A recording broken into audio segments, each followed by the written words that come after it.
Are live. Eric Butler, we are live. This is real. Welcome back to Unauthorized Opinions, uopod.com. Like, share, subscribe. It's pure propaganda and it's super cringe, by the way. An unopened can of orange soda just chilling in the parking lot. I was like, yeah, I gotta vote for Trump, dude. It's great here, a lot of fat chicks and a lot of screaming. Your podcast sucks. It's mental, mate. Live from New York.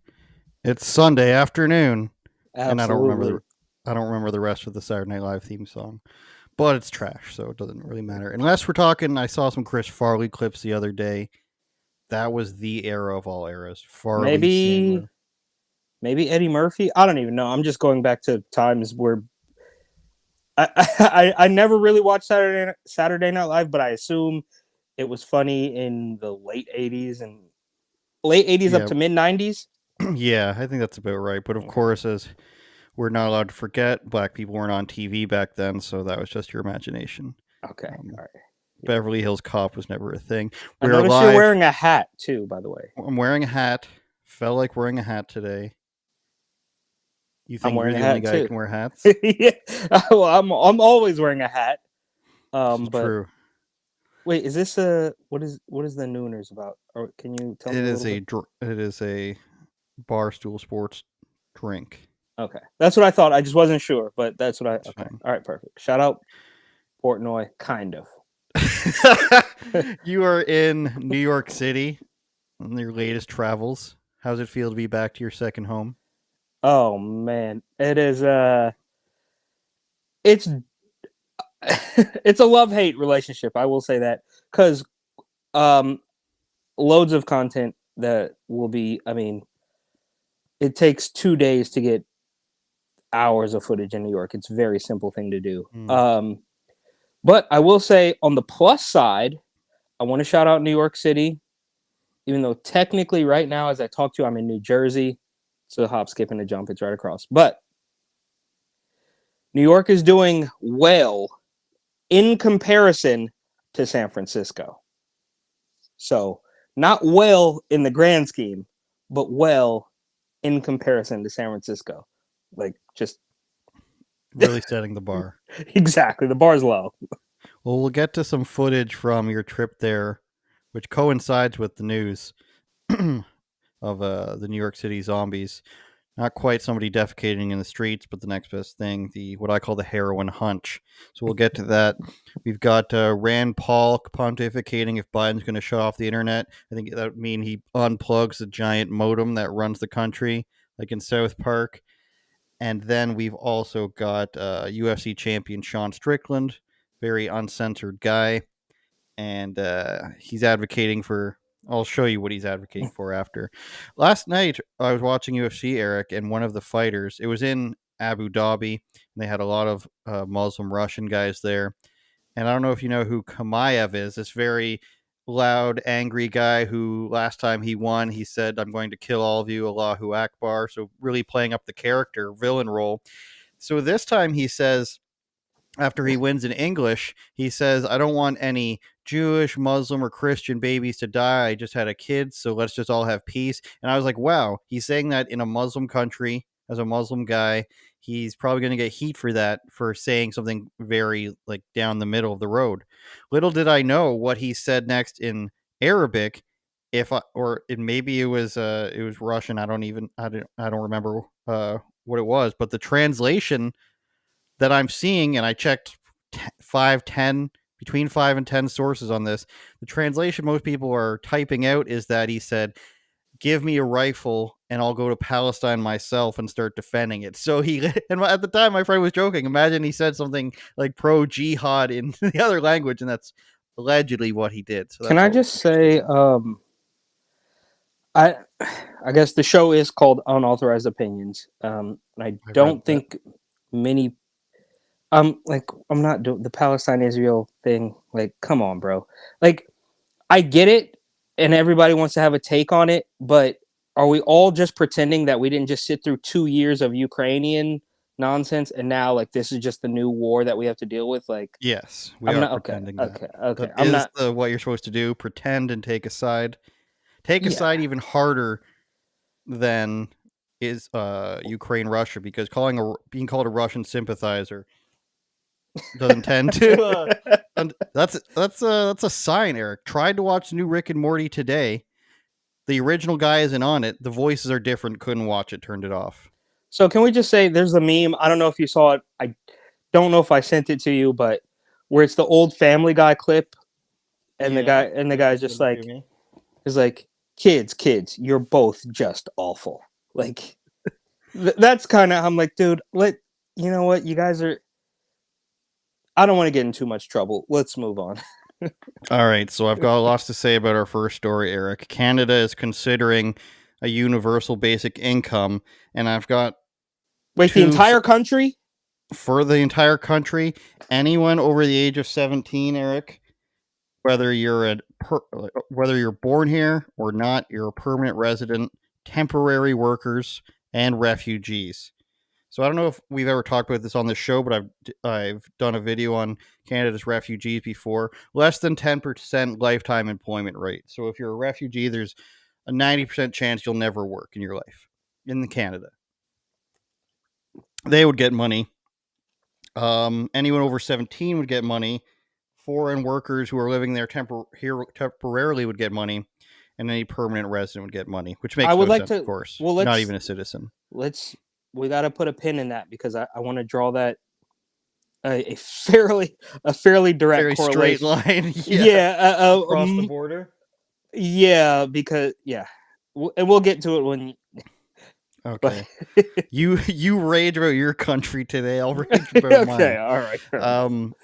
So then they worked it out a couple of years ago, a budget officer, and he said nearly 17,000 per year would cut poverty rates in half. Now, I'd imagine what they did under COVID was $2,000 per person per month, so $24,000 a year, and it would cost them $85 billion. Now, I will likely get enraged here, but universal basic income is one of the dumbest ideas anyone has ever put forward.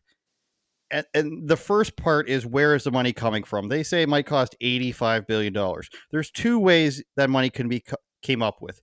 The one way is, we're going to tax you even more so that we can pay people not to work. We can pay teenagers. We can all imagine what the 17-year-old making $2,000 a month might look like. We can also imagine what the 25-year-old living at home who doesn't want to work making $2,000 might look like. So the first scenario is that they just tax you more to the tune of $85 billion to taxpayers only. The second way that this would be plausible is if they were to say, hey, we've got $85 billion extra in tax money, or we've been able to allocate $85 billion away from somewhere else to pay for this. And what that is actually the government telling you is that we're overtaxing you by $85 billion. How about if you have $85 billion, you just let me keep it instead of you deciding what to do with my money? Those are the two possibilities. They're going to take more from you, or they're overtaxing you by $85 billion. And I came up with an example last night, Eric, of how stupid this actually is. If somebody was to actually think about this and not just say, hey, I'm getting free money. Let's say they're only taxing, or let's say they're only going to give this money to taxpayers, which isn't true, right? Let's just eliminate the non-taxpayers right now.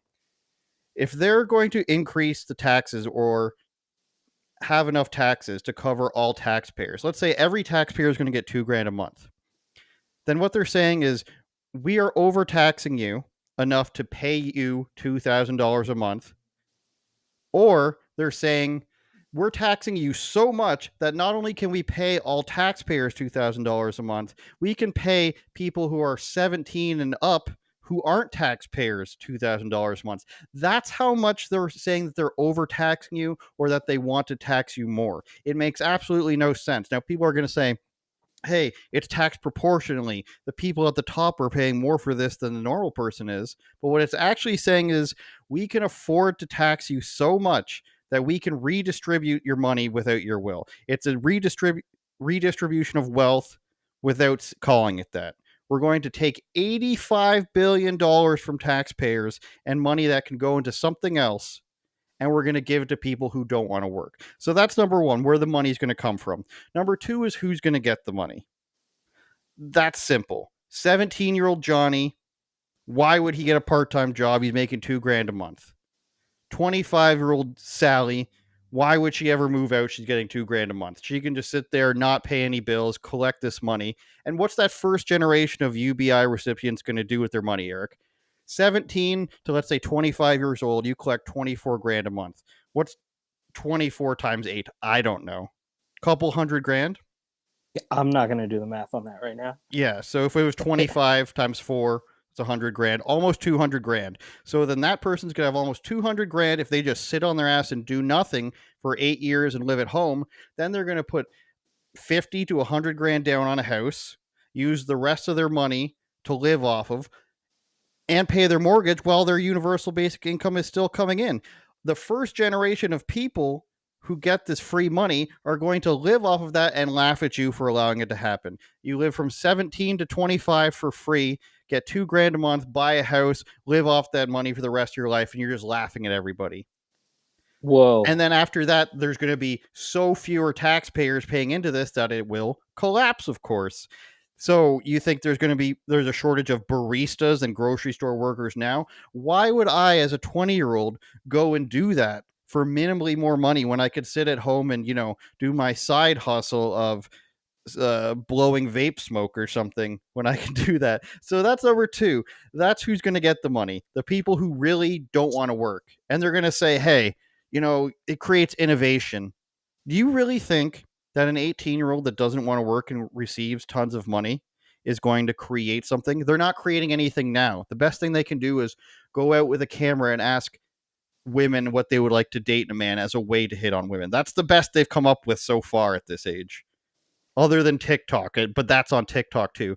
The third and final question, Eric, is why would they do this? And I only see 2 reasons for this as well.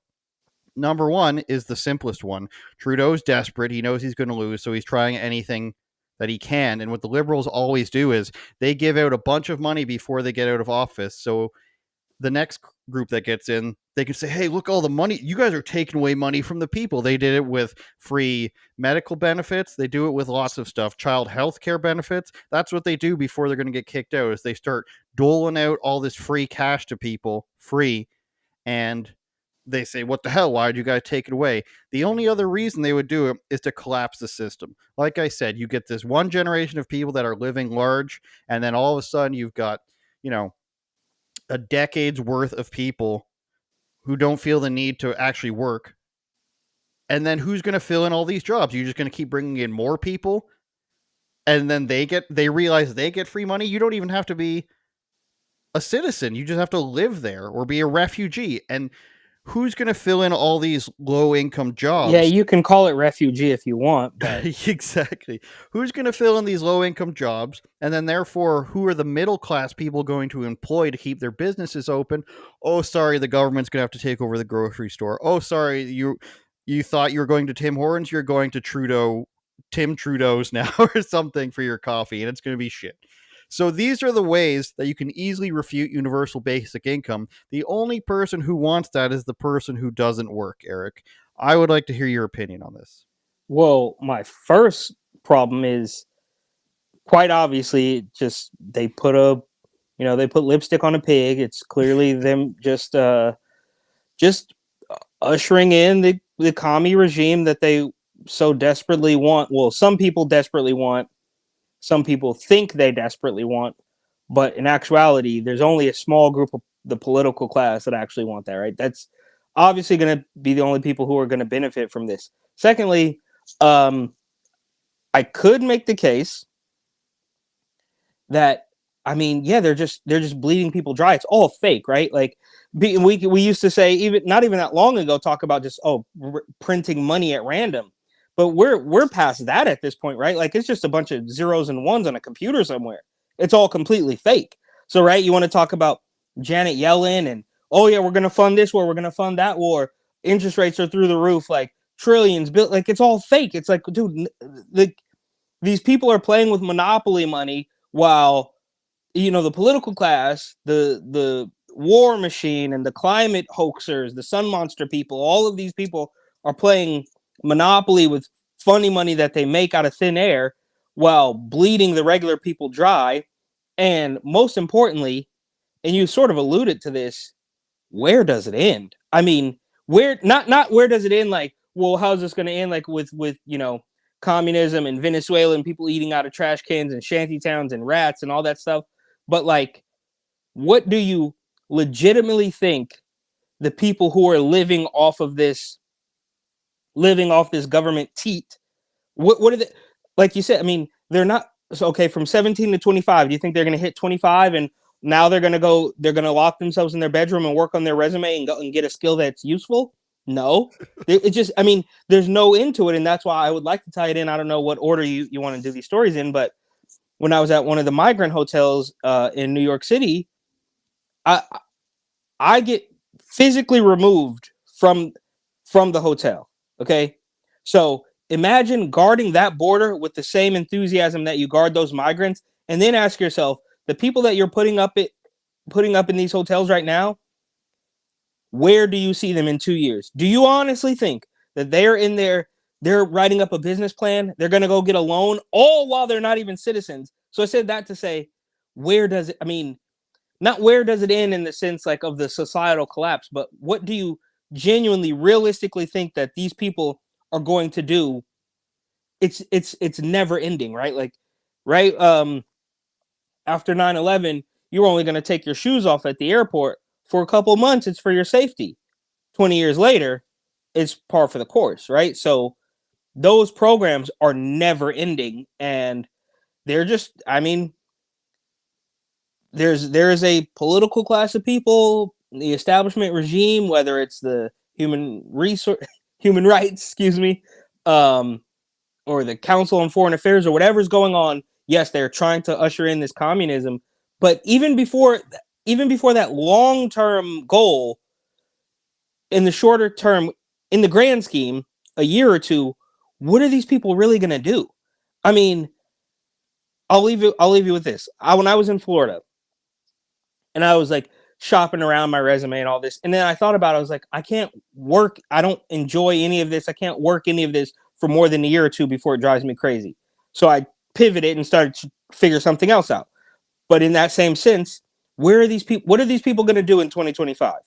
Like, are they just going to snap out of it and start? I mean, it's all really dark stuff. But on the plus side, and I'll leave you with this for real this time, I have made it. I am making a legitimate effort to try to find the good things in New York City, because I noticed that everything is so negative. My content's negative. Bums, trash, rats, all of this stuff. I'm trying to flip it. It's not really working, but I'm trying. As long as you're trying, Eric. The only thing that I think might snap even some, it won't be the government. It'll be wealthy people out of this idea, which I'm sure they support to keep the plebs down. Is what if these people stop going to college and university? What if they stop paying? Because if I'm 17 and the second half of my 11th grade school year, I'm going to collect like 15 grand or something. Then my entire senior year, I'm going to get 24 grand. So I've got 30 grand or something saved up going into college. Why would I even go to college? Maybe if you just want to party, I guess, but Yeah, why would I even do that when I can just sit home and collect it? The reason people go to this fancy of I college. don't think. I just want to stop you there. Mm-hmm. I don't think anybody who's being handed that cash is saving it. That's fair. You could do that. You could, but you're already, and you're a better man than I am, because you're constantly giving these people credit, like, oh, it's backwards. Like, you're talking about somebody who is very highly likely really lazy. They're not gonna be saving it and being like, how am I gonna play my cards in the next 5 years? Which, no shots. Like, wasn't playing my cards for the next 5 years when I was 17. Same. But I think to even give them enough credit to say that they're saving money in their senior year while being handed out, they're spending that on underage drinking and pot, which is full tinfoil hat stuff, which is part of the agenda, right? Like, weed's amazing, and don't get me wrong, I have nothing against weed, but like, let's stop pretending that they're completely disconnected, because they want those very same people that they're going to hand out free cash to literally sit at home all day, smoke pot, and be zombies, and not worry about what the hell's going on behind the curtain. Let's connect this to New York City, where you currently are, where there's a bookstore that's New York Post is calling woke. lures hordes of strung out junkies with freebies, zombie apocalypse. What are they luring them with, Eric? Well, most notably, the draw here, as I spent, I don't know, 30 minutes there. The draw here is the restroom. It's the bathroom. Okay. You can go in there. It's a one-person bathroom. You can lock the door and you can do whatever you want. That I believe to be the main draw. There's also some freebies, whatever they're handing out, stuff for junkies. You know, junkies love free crap, but they don't. But you'd be surprised because the junkies they're gonna make their way, right? And I always made the joke that if we just start smoking crack or we start smoking meth, it makes your life much simpler because now you're only after one thing. You don't have to worry about this bill and that bill and your schedule and all this, making it to work on time. You start doing hard dope, you've got one problem to take care of. So it's really streamlining all of your issues. So that I don't believe that they're really going there for blankets or whatever these people claim to be giving out. They're going there because it is a quick and hassle-free bathroom that they can lock behind them and do whatever they need, and quite likely pass out until somebody knocks on the door really, really hard. And I wanted to go in there, not because I genuinely had to use the restroom while I was there, but obviously I want to see what else is like, what it's like. But I stayed there for like nearly 30 minutes, and nobody came out of that bathroom, but it was locked. Just a guy passed out in there. Let's read this part, then we'll show your video. Blue Stockings boasts on its website that it is a collectively run activist center, community space, and feminist bookstore that is radically inclusive of all genders, cultures, expansive sexualities, and identities. That sounds like it took 5 different types of social justice warriors to write one sentence. Well, we're collectively run, says the communist. Oh, we're community space that's a feminist, says the feminist. Oh, we're inclusive of all genders, says the transgender person. And identity, says the black supremacist. It is also a state-recognized opiate overdose prevention program, which pushes, quote, harm reduction services like Narcan, drug testing strips, and a delightful used needle drop-off bin, all of which critics say enable junkies. Well, we know that people say that when they say critics say or something, that means that's the reporter's opinion, which I'm not disagreeing with. I just don't like when people say that. People have agreed with, people on the internet that agree with me say. I saw a tweet. Exactly. In just the first 45 minutes, the bookstore was open one day this week. The Post observed 4 parent addicts collect free toiletries and water. Did they include this video? One individual with a suitcase occupied the bathroom for 14 minutes. Excuse me, I've got professional things to do in here. There's a guy sleeping shirtless. It's October outside. He runs a high body temperature. We deal this now 24/7. You don't say. Let's go ahead and take a look at the video that you sent me. Available at Report and Opine, which I put and realized that you can't see the URL on the screen.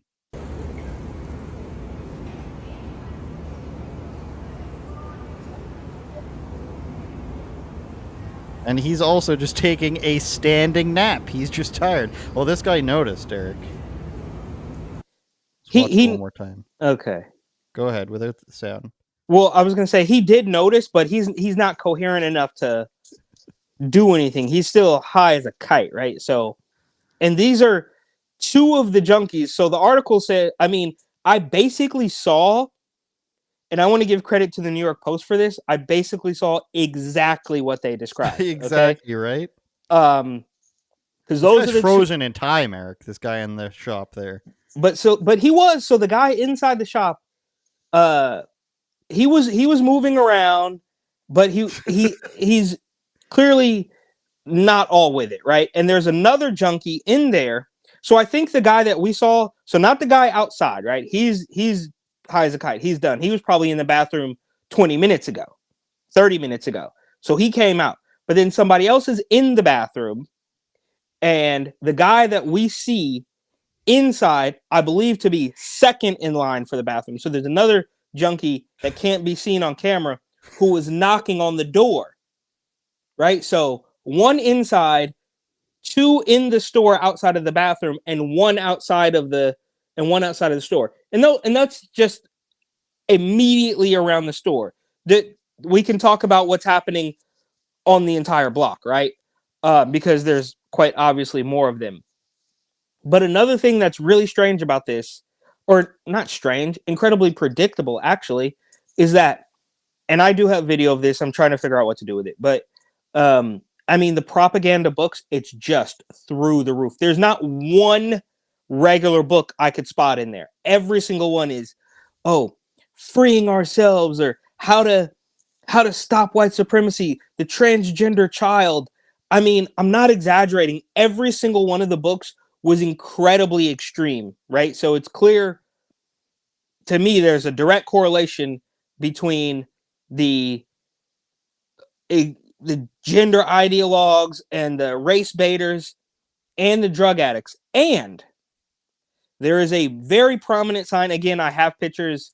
There's like hundreds of pictures from a few days in New York so far floating around. But a very prominent sign at the front of the store saying, please grab a mask if you don't have one.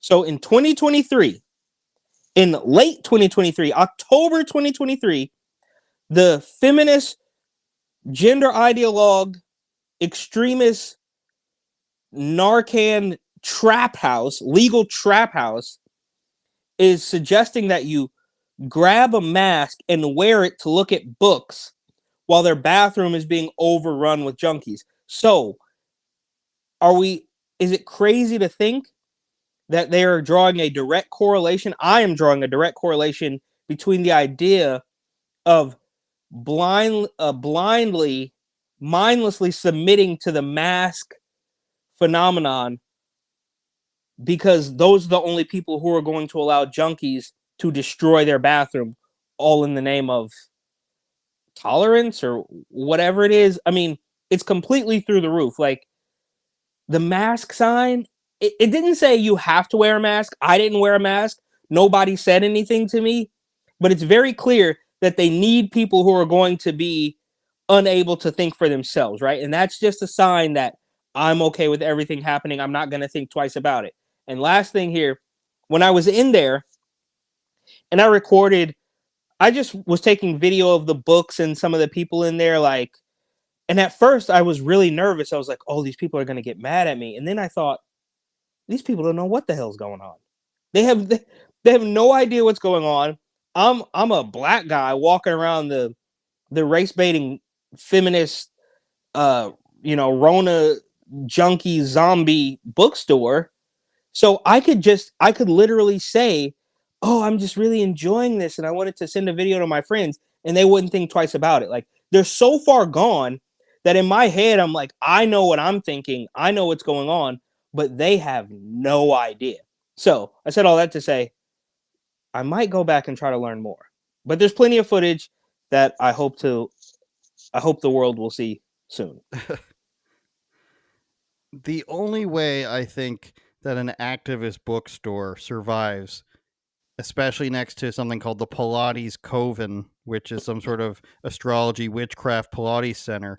The only way I think something like this survives is that a liberal professor type or a rich person child who is operating this, because there's no business plan. When your business plan is gather up all the communist doctrine books you can and allow junkies to use your bathroom and sit outside the store and sleep, there's no plan there to make any income. Nobody who cares about the Communist Manifesto or maybe the Anarchist Cookbook is willing to pay for that.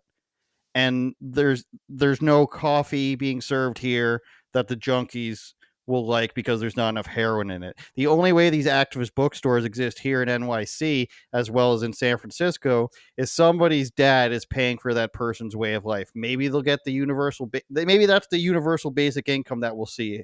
Maybe they will get that couple grand a month and they'll open their own activist bookstore where people do heroin in the bathroom. Maybe that's the creativity that's going to come from UBI that everybody's talking about. But when you've got your bookstore next to the Witchcraft Pilates Center with your rainbow windows, really what it should have is say, we don't make any money here. Please don't rob us. And then just have a big heroin needle, have a neon sign that says heroin here. And then, I mean, they've already got the queer, trans, and worker owned thing written on the side, but you can't even see, like, the rainbow's more important. This part is more important with the queer and trans worker thing.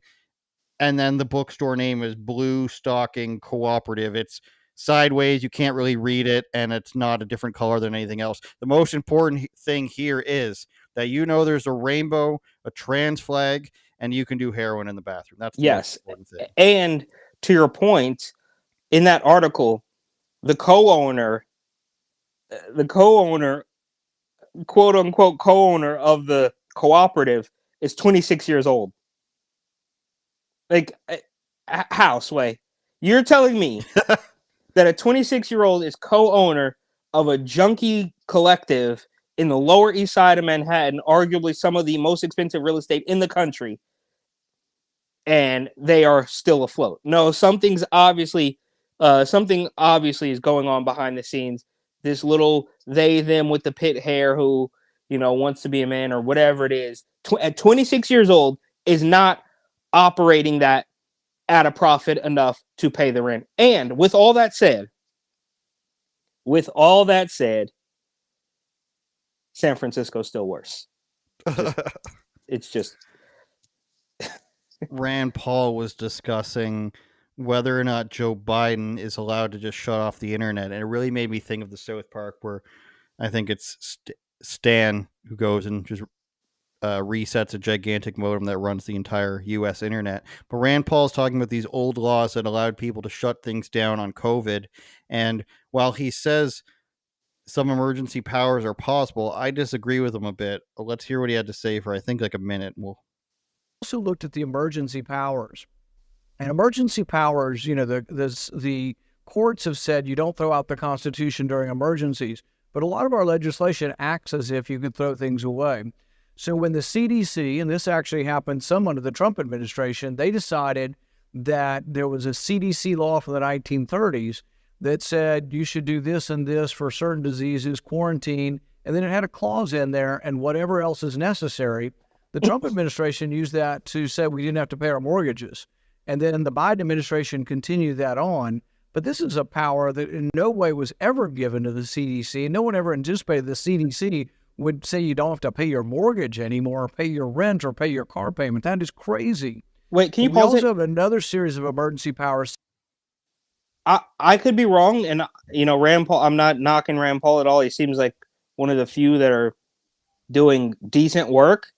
But I was under the impression that the mortgages were not halted, but the rent was, and that was a big problem. Again, I could be wrong. You could fact check it, but with a whole bunch of people who didn't have to pay their rent because of Rona, but the mortgages still had to be paid, which is what was causing most of the problem. I could be wrong on that, but I don't think that either of those went through, because I remembered this and immediately looked it up, that the eviction moratorium that Biden said where you don't have to pay rent, you can't be kicked out, that immediately got overturned by the Supreme Court. Just like his you don't have to pay your student loans gets overturned by the Supreme Court. So I think Rand Paul is wrong on a little bit these things. And my experience as a Canadian tells me that because America has a constitution, none of this stuff was actually declared by the federal government. What the CDC said was they gave guidance, and then some press release. And the Biden administration says, well, this is what we're using. We're going to use the CDC as our propaganda arm to push something because they're a medical authority. And therefore, people, when they have a problem with what we're doing, will say, hey, this is what the medical authority said, so we should listen. The churches in California that got shut down were reopened because that was challenged in the state. And that's the power of the Constitution. So many churches were closed here with their pastors arrested. In the United States, even in California, you can't even tell a church to close.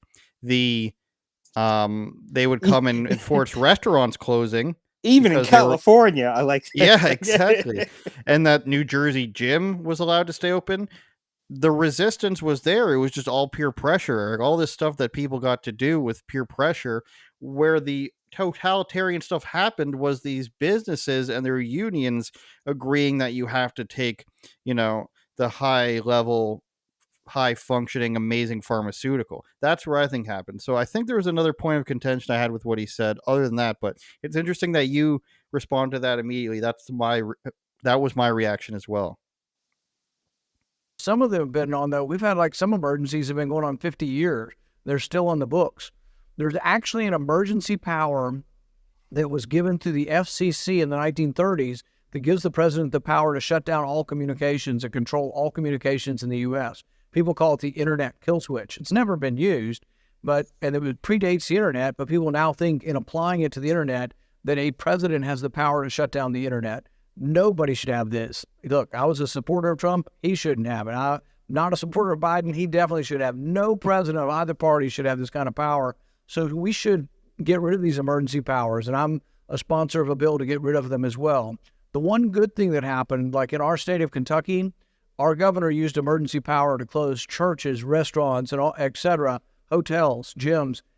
The court shut him down, but when the legislature finally came back into power, they said his emergency powers don't last longer than 30 days. So if he would just shut down something like hotels, which I think you never should do, but if you do it, it only lasts 30 days and it expires unless the state legislature reaffirms it.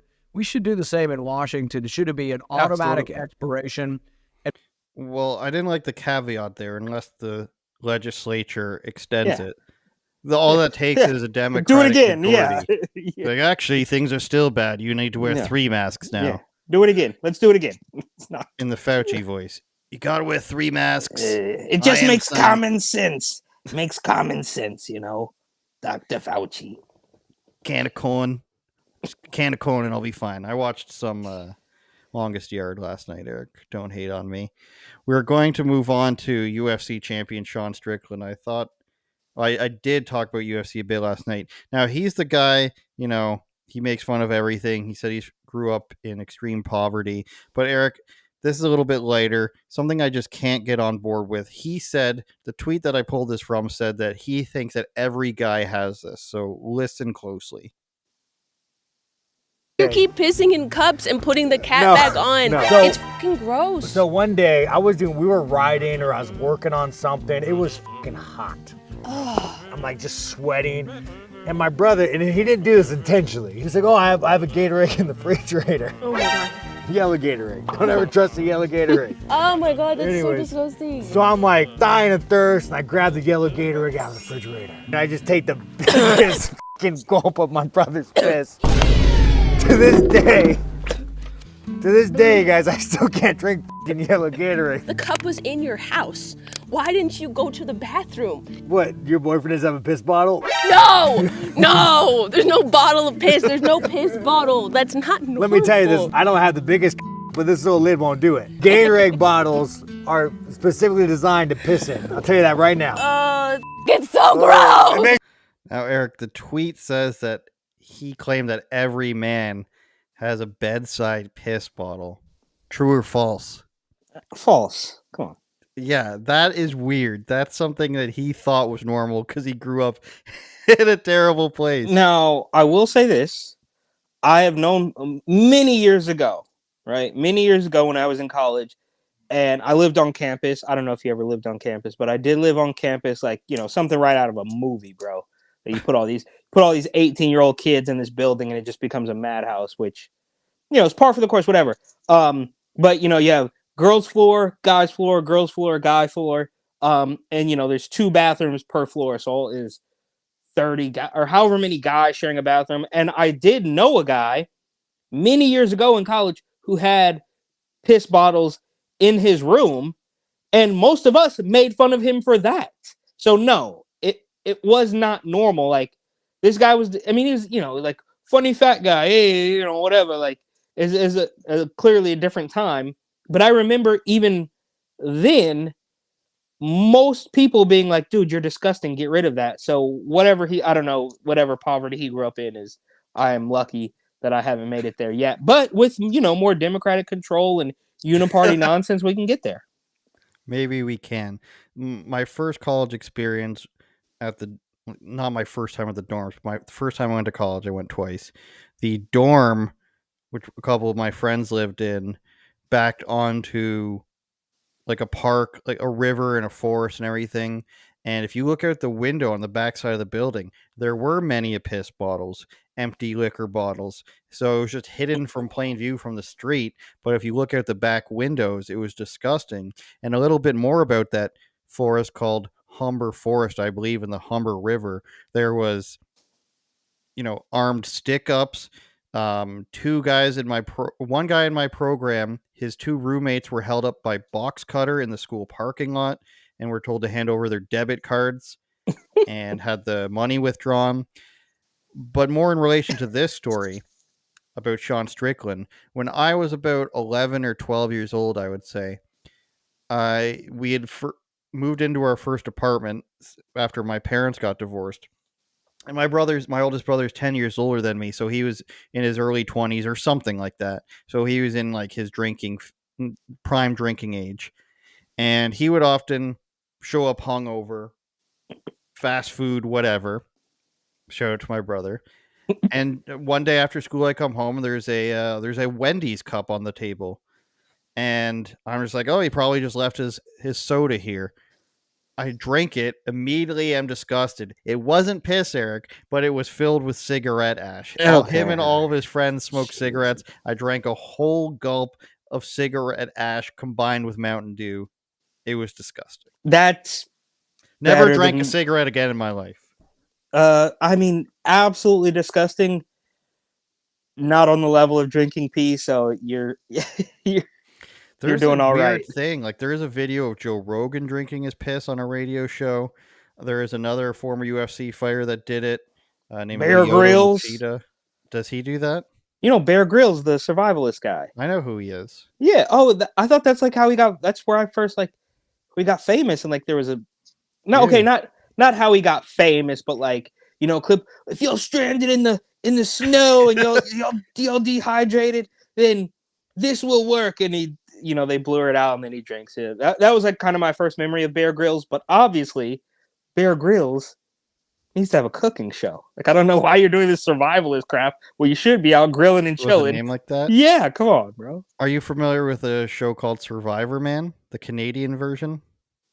Yes, I used to love that show, bro. Les Stroud? Yeah, he was like the rational Bear Grylls. And now that you bring it up, I think I actually saw his show before Bear Grylls. Yeah, I think it was out before. Okay, yeah. The problem is he wouldn't go into the wilderness. He would go into a small piece of forest next to the highway or something. But I guess if you're surviving, it's no big deal. But you don't have the inherent danger of being in the middle of nowhere. You know what I mean? I remember liking him. I mean, we're talking about still back in college years, a long time ago, back in my day.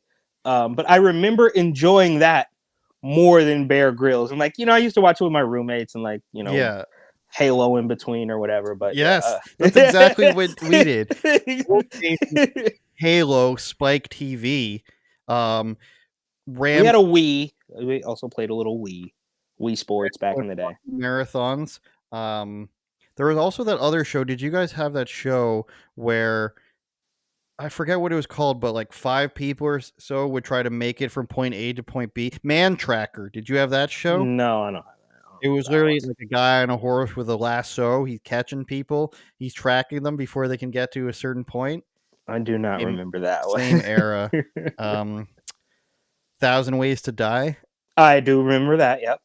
Of course. Deadliest Warrior, the one where they're just like, would a Spartan be able to kill a guy from medieval times? I remember that, of course. Of course, Ninja Warrior 2 back then. Right. Like, yeah. What I didn't like about Spike TV was that it was supposed to be so targeted to men and, of course, teenagers. And the Man Network, but no swearing allowed. Like, it was so censored. It was wild. Well, I think that's or I don't know, you guys don't have the FCC, but I know for here and it's funny you bring that up too, is because that is why I could never get into Sons of Anarchy.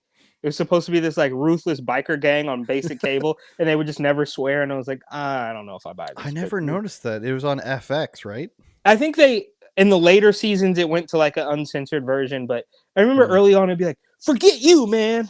It's like get you, yeah, get her too. CeeLo Green showed out. So obese. I think he's canceled. For what? I don't know. Something he did a long time ago, probably, or Type maybe in CeeLo Green. I don't know. I don't know. Who was the guy that fled the United States? Who's related to rap in some way? Fled the United States because of a sexual assault. Was it who's Rockefeller Records? Was it that guy? No, that's Jay-Z and Dame Dash. I don't know. Memphis It wasn't Bleak. Dame Dash. It was somebody else. Here we go. CeeLo Green, everybody.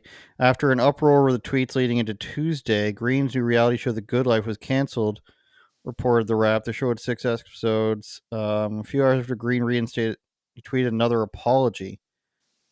After When was tweeting that? That was a what, long Eric? time ago. That was a long We're time. going to BuzzFeed 2014. Okay, yeah. No, we're a decade. So this story is a decade old, and whatever they What were did mad he at him was say? I don't know. And that's the point of these hit pieces, is that like they just want to make sure that they get in there. And I've talked to people before who will literally say I'm not going to name names here, but people who will literally say, "Didn't he do something racist?" And you're like, they just throw it out in the ether. So you don't know what's happening. You just know that you're Here they supposed are. to be mad at them. Dude, go read them all of them carefully, then get back to me. DM if you like screenshots. We have posted. This is so old and stupid. Yeah, I don't know how we got on this. I think we should CeeLo move on. Green, Are everybody. What else do we have? Are we talking migrants, or what else are we talking here? We don't have anything else planned. We're doing pretty good off the cuff, Eric, about CeeLo Green and everything else that's going on in the world. Well, I didn't know because you played the bookstore clip, but I didn't know if you had the. I did send you the migrant clip, right? The rainy migrant hotel clip. That was just you walking by the front of the. Yeah, it gets dark. It gets dark after that. There's nothing else in that clip, though. No, it's. I mean, bro. Correct. But what about George Floyd, Eric? Did you know he had fentanyl in his system? I didn't know that. That's news. Did you know that's like saying, did you guys know that Kyle Rittenhouse was actually being attacked at the time, if you watched the whole video? And he also, the people that he shot at weren't even black. That's correct. That was a long-lasting one, but the latest stuff coming at let's since people are going to get mad at this no matter what, let's go to the exact. I'm just going to type in Floyd. Well, I just wait before we go to George Floyd. I just want to make sure that I let everybody know the asylum seekers, they're in full control, okay? So you go into I went into one of the hotels, the main hotels, the Row in Times Square. I mean, I would assume this thing would probably cost a regular American a minimum of $300 a night on a weekday, right? Probably double that on a weekend. And when you go in there, as I did, and I do have the receipts that I hope to share with the world soon. When you go in, they immediately ask you for an ID. And when you don't have the proper ID, they physically remove you. So let's just imagine if there was somebody, somehow, some way, could protect the southern border with the same enthusiasm, and they just refuse to do it, right? So this guy pushes me out of the migrant hotel and says, "You don't have the proper ID, you gotta go." I mean, it's not rocket science, am I right? Like, why are you guarding these people with such vigor? That's an honest question. What is in it for you? And security like I said, job, I guess. And but like I said, where does it end? Do we honestly think that these people are in there working on their resumes and writing up business plans to become a successful member of society, all without the proper paperwork? It takes 40 times the monthly rent. 40. Last I checked, because I used to work at real estate in New York. 40. So you don't live comfortably without a cosigner or a roommate in New York without at least $200,000 a year, right? You have to have proof of income. You have to have a background check. You have to have 2 forms of ID. You have to have all of that to rent a $4,000 a month shoebox on the Brooklyn waterfront. But now these people can live there in Midtown Manhattan, deliver Uber Eats on stolen scooters all day, and get the protection of the NYPD. And I'm kicked out of the building. So it takes very little to understand that if you took a fraction of that enthusiasm, you could maybe stop the problem. But quite obviously, they don't want that to happen. Well, in Massachusetts now, not only do they let the illegals get driver's licenses, but they also have job skills training programs and they're going to get job placements and housing placements for the people that are families, all 12 illegal immigrant families that there are, not just single men. And that's what happens. Become a federal criminal by crossing the border illegally, get free food, clothing, and housing. Then we're going to give you skills to get a job and then allow you to get a job. But all then while I was going to say, then they say, but you can't use that ID out of state and you can't vote with it. They don't ask for voter ID anyways. What does it matter?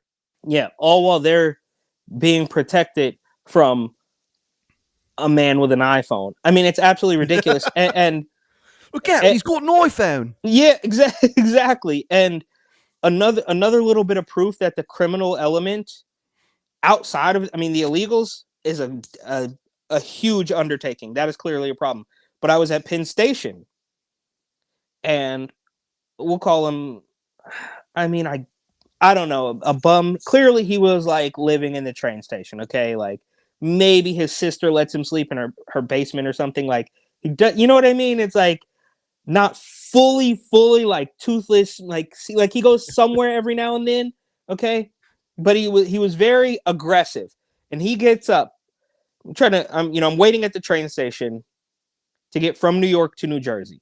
And this guy he has this big bag, like his whole life is in this big bag. He gets up to use the bathroom. And when he's up, so he takes his bag. Obviously, you got to take your bag. You got to, keep those things monitored.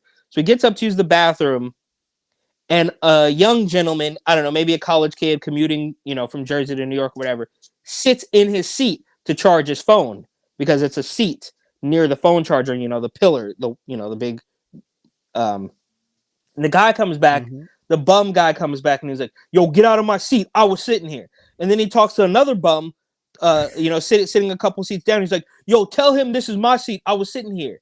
And the kid, I don't know, he may have been 25 years old tops. He pushes back a little bit, but you can tell that there's an aggressive, like this could get ugly, right? You could tell that stabby. It could get stabby. So he pushes back a little bit, and then he's like, "But I need to charge my phone."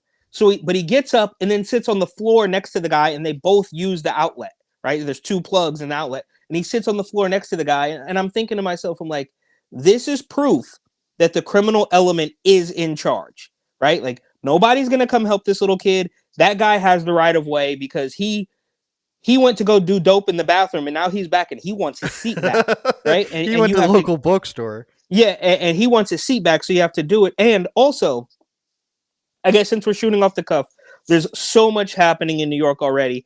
I talked to some kids in Washington Square Park, super famous park, fountain. I'm sure you've seen it on Friends or something probably, right outside of NYU. And I see an aggressive bum. Like he's not sitting there. He's not sitting there shaking a cup. He's coming up to people. He's getting close to people, right? Like, can you help? He's not threatening them, but he's invading personal space, right? And so I get up off the bench. I'm like, "No, dude, it's okay. I don't have anything for you. I don't want to talk to you, bro. Keep it moving." And I see him do the same thing to like some young college kids, a couple of they, them, some chubby little they, them sitting on the grass. And they give him money. Couple minutes goes by. I go up to talk to them, and I do have the video for this. I want to give you like a cliffhanger, like a little preview. I go up to talk to them. My camera guy's sitting across the way, and I talk to them. I say, "Hey, I saw you guys give that gentleman a couple bucks." And they're like, "Oh yeah." And I was like, "Well, cool. I mean, if you guys are giving out money, I'd like to know why you gave him money, and would you hesitate to give me that very same money?"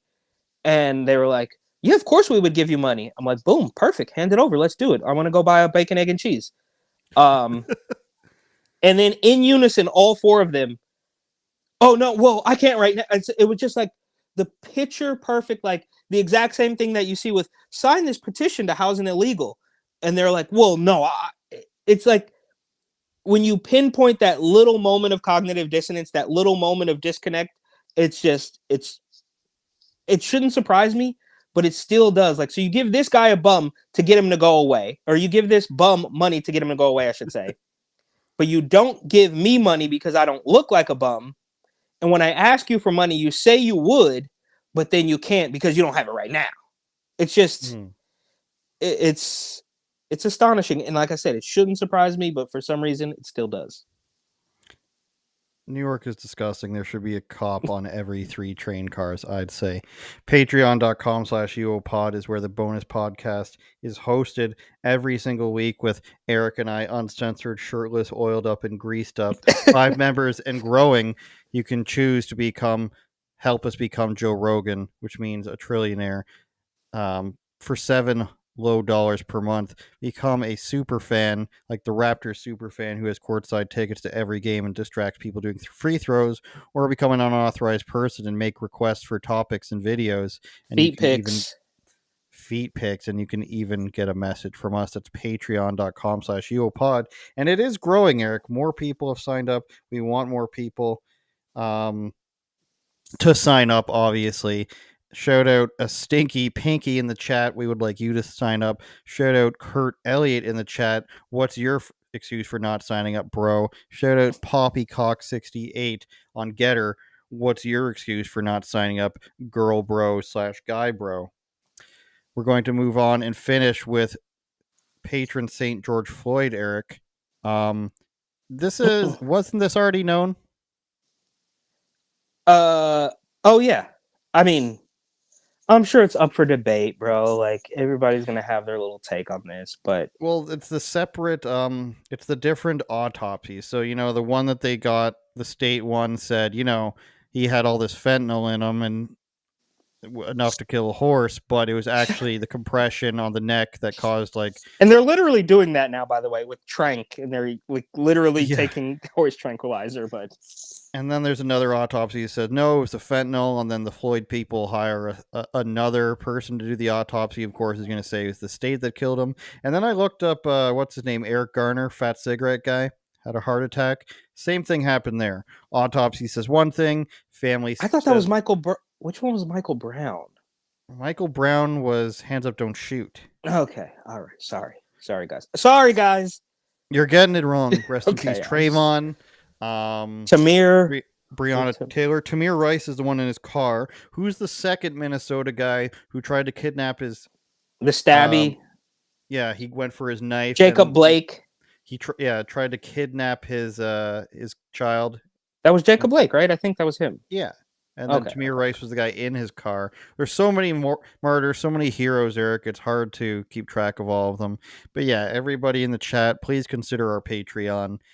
Bonus podcast every week. We have guests on there. I won't say who we were supposed to have a guest as well, and then ducked out. Let's just say the rapper comedian rule always checks out. Always checks out. Shout out rappers and comedians. Eric, last word to you. Of course, just kneel right now. Just give us a kneel. It's the right thing to do. I'm not going to do that, but of course, buy the book New York City 2020, because as we know now, it only gets better with age. And I wanted to.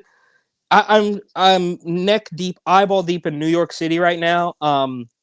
And I also thought it was really funny that I was approached by a police officer in a train station for recording a time-lapse video.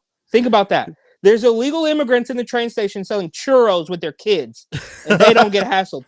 And I get hassled for taking a video, which he didn't know was a time-lapse video. It's like B-roll, time-lapse, fun little thing for my creative outlet. And I was like, you can't do that in here. And of course, the excuse is it's a terror threat. And I'm like, that's the one answer. That's the life or death. It's always, well, how could you oppose terror? Like, you're against terrorism, right? Like, so put your phone away. Obviously, it's because they don't want people to know what's actually going on in the New York City subway. Loads of footage coming. Please stay tuned for that. Don't be mean. It's against the law, just like in England. Can't be mean. And buy a churro. Buy a churro from the illegal, you racist. Buy a churro. Give them the Nike that they deserve. Take the Air Jordans off your feet and give it to them like your favorite TikTok video. Patreon.com/UOPod. And speak Spanish, you Spotify. bigot. Obviously, you need to speak Spanish. Google Podcasts, Spotify, Amazon Podcasts, wherever you get your podcasts, Twitter, Getter, YouTube, Rumble, we love you the most. And of course, can't forget that Twitch, baby. Twitch streamers, thank you. Turn it up, Jordan.